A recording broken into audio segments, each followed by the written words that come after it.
Chapter 1, Get the Picture, Identifying Topics and Main Ideas. This is from the book Ready to Read Now by Karen Blanchard and Christine Root. So let's look at Chapter 1. It's, like I said, titled Get the Picture, Identifying Topics and Main Ideas. The first page, page 1, just shows a picture, and there's a question that asks, what is this painting about? In other words, what is the topic? We're going to review this type of question in another way through our quiz, so we're going to look at that later. On page 2, it says, when you looked at the painting, you decided what it was about. In other words, you identified the topic. This helped you understand the painting better. In the same way, identifying the topic of a reading will help you better understand the reading. It will also help you remember what you read. So, for example, when you're looking at a picture, you're identifying what is it about? What is that picture about? That is the topic. Or it might be a movie. What's the topic of the movie? What is it about? Or it could be a reading. What is the reading about? That is your topic. Here it says on page 2, sharpen your reading skills, identifying topics. Reading is a complex process, especially when you are reading something that is not in your native language. The first step to becoming a successful reader is identifying the topic of the passage. The next step is identifying the main idea. In this chapter, you will learn how to identify both the topic and the main idea of a reading passage. Let's start with the first step, identifying the topic. So here in the green box with the idea bulb, it looks like a light bulb. These are where definitions of words are listed. Let's read that. The subject of a movie or a conversation is called the topic. The subject of most writing is also called a topic. The topic answers the question, what or who is it about? The topic is usually just a word or a short phrase. I'm going to repeat this a lot in class. Remember, the topic is just one word or a short phrase. It's not a complete sentence. Many times, the topic will be the same or similar to the title. And look below where it says identifying the topic of a list, and you see apple, fruit, pear, banana, orange. You'll see here these are like a category. So we have fruit is the category or the topic, and then we have apple, pear, banana, orange. Those are all types of fruit. So fruit is the topic or the overall category, and then apple, pear, banana, orange are some examples. In the same way, your topic of the reading might be a category, kind of an overall topic or category, and then you'll have within that some examples or some more specific information. We're going to review these, but you might want to look at a couple of them as we go through the book. So like number 1, it says shirt, dress, clothing, pants, sweater. Think about that, and you'll know that clothing is the category or the topic, and then some examples of clothing are shirt, dress, pants, and sweater. Look over on page 3. You'll see part B, where it says write the topic of each of the following lists on the line. Ask yourself, what is this list about? So it's the same kind of question, but this time you have to find your own category and write it down. So look at the example where we see red, yellow, green, blue, and pink. The topic, of course, are colors, and then we have 5 examples: red, yellow, green, blue, and pink. Number 1, we see tennis, golf, horseback riding, soccer, and swimming. So the topic from all of those, what is the category or what is the main subject of those 5 things? Well, that would be sports, of course. We can't really be any more specific. Sometimes we can be more specific, like sports that only use a ball, or sports where you have an animal, like horseback riding. But not all of those use an animal, and not all of them use a ball. So soccer, golf, tennis, those are sports with a ball, but swimming and horseback riding are not. So when we think about our topic, we can only say sports, which is pretty general. We can't get any more specific than that. Okay, I'll let you look at the other examples on your own time. Let's move on to page 4, where it says identifying the topic of an email.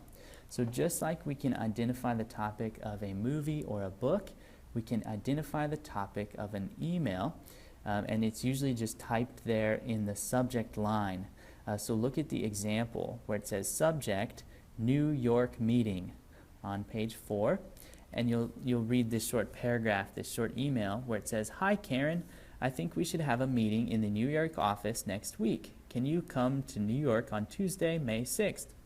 I'm not going to read that whole thing, but you'll see that the main subject, the most important subject that is repeated over and over again is the New York meeting. That's what this email is about. Let's do number 1 together as well. See, it's from Sally, and it's to Jan, and we don't know the subject yet, or we don't know the topic yet. Let's read that and then decide what the subject is. Hi Jan, I'm moving to my new apartment on Friday. My new address is 251 South Pine Street, Denver, Colorado. I'm very busy packing and getting organized. I'm really excited about the move, and I hope to show you my new place soon. Let me know when you're free and we can make plans to get together. Please give me a call this weekend at 321-444-3333. Love, Sally." So what is the subject or the topic of this email? Well, you'll see over and over again she's talking about moving. The first sentence, I'm moving to my new apartment. My new address, so that means she's moving. I'm very busy packing, which also indicates that she's moving. The next paragraph, I'm excited about the move. So again, moving, moving, moving.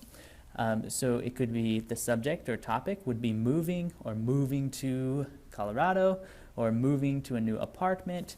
Again, you could keep it general and just say moving, or maybe moving to a new apartment. So look on page 5, and I'll let you do those on your own. Find the subject or the topic of those emails. As always, let me know if you have any questions. You can always email me, and your topic or subject would be question or question for Teacher Matt. Okay, look at page 6, and we're going to identify the topic of a paragraph. I'm going to read this first paragraph. Most English writing is organized into groups of sentences called paragraphs. The sentences in a paragraph are related to each other because they are all about the same general topic. How do you identify the topic of a paragraph? One way is to look for a word or phrase that is often repeated. That word or phrase is often the topic. Another way is to pretend you have to tell a friend what you just read about using only one word or phrase. That word or phrase is the topic. Okay, so let's look at the example. Remember, the word that is repeated, or the general category or general topic that is repeated, that's our topic. Or it's the word or phrase that you would tell your friend when we ask, what is this about? That thing that you're thinking about would be the topic. So let's read this example. Do you know the famous redhead Lucille Ball? She is one of the most loved television and film actresses in American history. In fact, people all over the world can recognize her. Most people remember Lucille Ball best for her starring role in television's hit comedy called I Love Lucy. The show ran from 1951 to 1957. Today, millions of people still watch reruns of I Love Lucy. They still laugh when they see how funny she is. She is also remembered for her roles in the films Stage Door, 1937, and Mommy, 1974. Lucille Ball was very talented and certainly one of the most popular actresses of her time. So think about what is repeated here. What is this paragraph mostly about? A, Lucille Ball, B, I Love Lucy, or C, television. Look at C first, television. That's too broad. It's too general. It does indicate television or some television shows, but it also talks about some movies. It talks about an actress, Lucille Ball, of course. So television is too general. Then B, I Love Lucy, it does talk about I Love Lucy, but it also talks about some different movies or TV shows that are different from I Love Lucy. So that is too specific. And then A, Lucille Ball, that's spot on. That is what this paragraph is about. Notice the first sentence says Lucille Ball, then it's she, her. We're talking about Lucille Ball over and over again. So it is clear that she is the topic of that paragraph. Now look at number 1. Even without reading it, if you just skim, that means kind of quickly covering each sentence without really reading for detail. You can see that there's a word that keeps coming up again and again and again. You'll see mustard, mustard, mustard, mustard. In almost every single sentence, the word mustard is written about in that paragraph. So you can make a guess, even without reading it, that paragraph 1 on page 6 is going to be about mustard. And you'll see that spices is too general of a topic. We can be more specific. It's really about mustard. It's talking all about mustard, mustard, mustard. And then letter A, Egyptians. It talks about Egyptians once in the paragraph, but only once, only one sentence out of 4 or 5 sentences. So it's not about Egyptians. It's mostly about mustard. Notice again that the topic, again, is only one word or maybe a short phrase. It is not a complete sentence. Okay, we're going to stop there. I'll let you work on the other questions. And then in the next audio, I'm going to go through main ideas on page 7. See you in class.